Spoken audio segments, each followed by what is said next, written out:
Para falar sobre os efeitos desta greve geral nas empresas, está em estúdio José Eduardo Carvalho, presidente da AIP. Boa tarde. Começávamos precisamente por aqui. Qual é o impacto desta greve geral nas empresas? Bem, uma paralisação com efeitos na elaboração das empresas é sempre prejudicial. Afeta a sua produtividade, a rentabilidade operacional das mesmas. Portanto, não é nada positivo. E quais são os setores que estão a ser mais afetados? Bem, nós não temos números.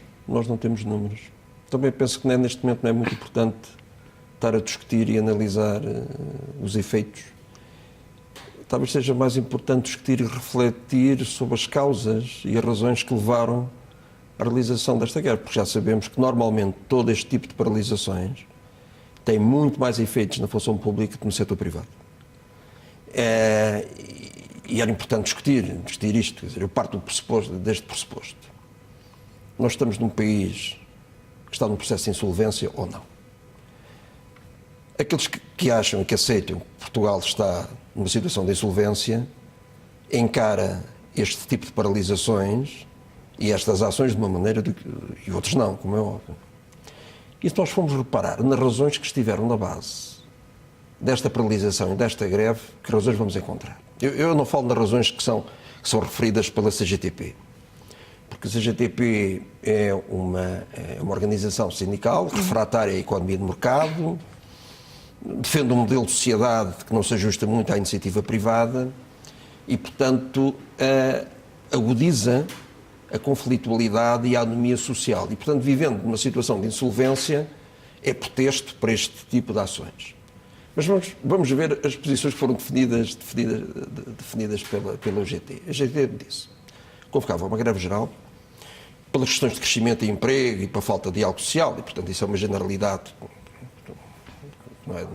não dá muito para discutir, mas aspectos específicos. Diz que é contra a reforma do Estado, nomeadamente no que concerne à despesa, é contra o bloqueio da contratação coletiva, é contra a submissão às imposições dos credores externos,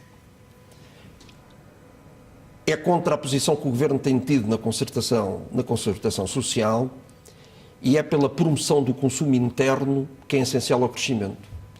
Eu, na minha opinião, sou contra todas estas razões. Estas são as razões porque é que não devia haver greve geral. Portanto, acha que a maioria das empresas e dos patrões não está solidária com os motivos dos trabalhadores? Bem, eu leio coisas nos jornais que me perturbam, mas de um ponto de vista de uma associação empresarial, há aqui algumas questões que obviamente que não se pode concordar, relativamente à questão da reforma do Estado, por exemplo, que é uma das razões. A reforma do Estado é fundamental para haver eficiência e para reduzir despesa. Mas neste momento é possível reduzir despesa sem mexer no efetivo e na massa salarial? Eu tenho alguma dificuldade. Relativamente mesmo ao déficit orçamental. A dívida está a crescer porque há uma dívida acumulada e há déficits orçamentais anuais. E quando houver déficits orçamentais anuais, a dívida crescerá. A Troika vai sair deste país com uma dívida pública à volta de 120% do PIB. Não é uma dívida pagável. Mas alguém nos vai perdoar a dívida se nós não conseguimos corrigir os desequilíbrios orçamentais? Não vamos ter credibilidade, obviamente, para negociar uma situação destas. Quando nós contestamos a austeridade, que normalmente está associada a políticas de contenção orçamental, temos de perceber que há alguns efeitos que temos de lidar com eles. Relativamente à questão do crescimento, também é outra das razões que foram aludidas, nomeadamente no manifesto da UGT, e ao problema do mercado interno. Eu não sei se o problema deste país é crescimento, se é um problema de competitividade. Porque se tivermos empresas competitivas, o crescimento é um crescimento sustentável. Ninguém nos empresta dinheiro para termos uma política de crescimento baseada na despesa pública. É impossível. E se esta paralisação que houve, pretensamente por todo o país, que obviamente não sucedeu, fosse para contestar o modelo de ajustamento que está a ser feito, nomeadamente no que diz respeito às suas consequências na falência das empresas, até se podia compreender. Porque nós temos um modelo de ajustamento.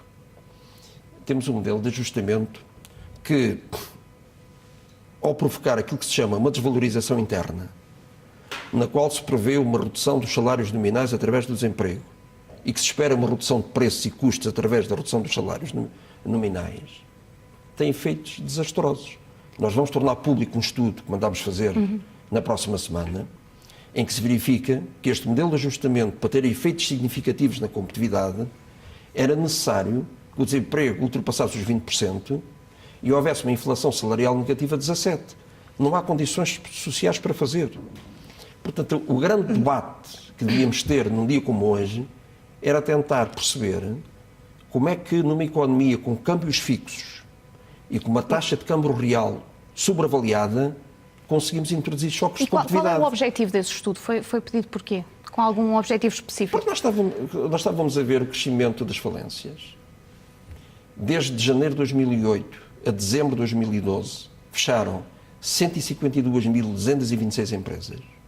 Quase 38% das empresas, as sociedades comerciais que em Portugal entregam o IES, o que originou o crescimento do desemprego, porque o desemprego que existe no país, infelizmente, reside basicamente no setor privado, e estávamos a ver que isto tem consequências que precisava ser repensado. E defende uma descida de salários? Eu não sei se... Nós não defendemos uma descida de salário, agora gostávamos é que se refletisse quais são as alternativas a este modelo. E as alternativas, obviamente, passam por discutir a desvalorização fiscal, que na prática é através da manipulação, a redução dos custos de produção, através da manipulação das taxas de impostos, seja o IVA, seja o IRS, seja a Segurança Social, e também por verificar o que é que se poderá fazer a nível de redução de custos. Porque há duas formas de reduzir custos numa empresa. E as empresas só são competitivas com redução de custos. Ou através do valor e da diferenciação, ou através da redução dos custos. Através do valor, da criação de valor e da diferenciação, demora anos a ser implementado, face às características que temos na estrutura empresarial portuguesa. A redução de custos seria muito mais rápido. Obviamente, como este tipo de discussão nunca foi feita e nunca houve coragem para nós abordar, e há sempre grandes problemas em abordar situações como estas, estamos como estamos. Era importante para as empresas descer o IRC. O Primeiro-Ministro já veio dizer que não há margem para baixar impostos, apesar das declarações de outros elementos do Governo.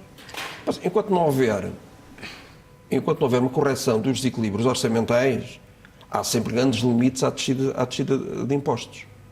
E todos nós sabemos, quando prorrogarmos ou protelarmos a correção dos déficits, mais dívida temos e, portanto, mais dificuldade. Começa a haver margem de manobra para reduzir impostos.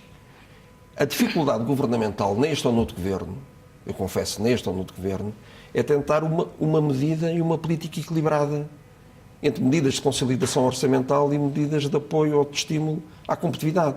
E, obviamente, que a redução e o alívio da pressão fiscal é fundamental para aumentar a competitividade. Ok, muito obrigada pelo seu comentário e por ter aceitado o nosso convite para estar aqui hoje em estúdio. Muito obrigado. Boa tarde.